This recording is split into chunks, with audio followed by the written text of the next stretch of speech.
Watch TV, c'est la première chaîne high-tech et loisirs.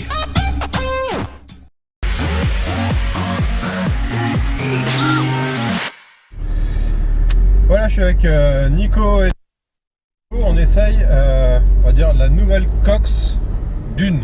Alors, elle est surtout nouvelle pour la Dune. Oui, pour cette version Dune. C'est d'ailleurs ce qu'il y a de plus nouveau sur cette Cox parce que ça reste un restylage pour Volkswagen, pour la coccinelle. Ils ont changé les phares, la face avant, quelques éléments intérieurs, mais ça reste vraiment, elle ressemble beaucoup à l'ancienne évidemment. Mais cette version Dune, elle a un côté, c'est un look un peu plus crossover. Il y a des protections de carrosserie. On lui a donné un look un peu SUV, un peu baroudeur sur les bords. Elle est légèrement surélevée. Voilà, c'est vraiment le point majeur, c'est qu'elle soit légèrement surélevée, effectivement. Et le fait qu'elle soit légèrement surélevée la rend beaucoup plus confortable que la Cox classique. Alors voilà, la Cox classique, on va dire, c'est quasiment un bout de bois dans certaines versions. Ouais, sur les versions sport, ouais, c'est l'enfer. Voilà. Je trouve ça trop ferme sur les versions sport, sur les versions intermédiaires, vintage. Là, on est plutôt sur quelque chose d'homogène. Là, par contre, c'est encore plus confortable parce qu'on est un petit peu plus haut.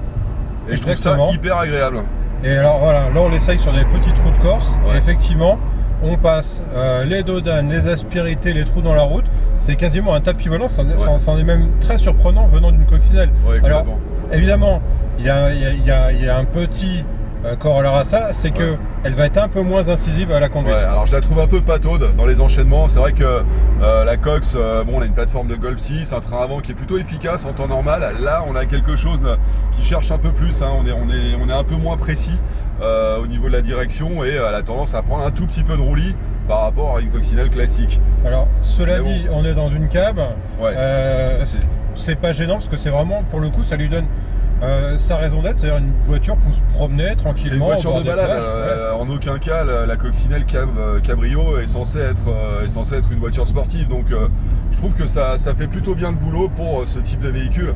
Alors, on a toujours les 4 places qu'on avait sur la précédente génération. Alors là, il y a le filet anti-remous, on les voit pas, mais on les voit pas les places. On a 4 vraies places. Alors, c'est pas extraordinaire, bien sûr, la place qu'on peut avoir derrière, mais bon, je dirais que c'est quand même, voilà.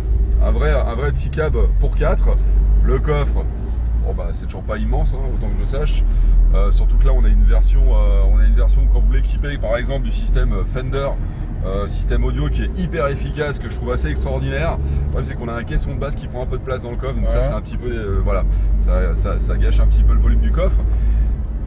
Mais globalement, moi je trouve que cette Cox, je sais pas ce que t'en penses Alex, mais écoute, aussi craquante, quoi. Voilà, j'ai envie de dire que cette version Dune en cabriolet, on est sur le 150 chevaux essence DSG.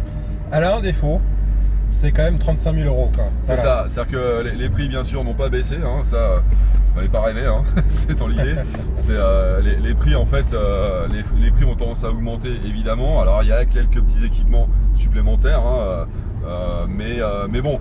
Elle n'était pas donnée avant, elle l'est toujours pas, pourtant elle est toujours fabriquée au Mexique, donc main d'œuvre un peu moins élevée que la main d'œuvre peut être en Allemagne par exemple.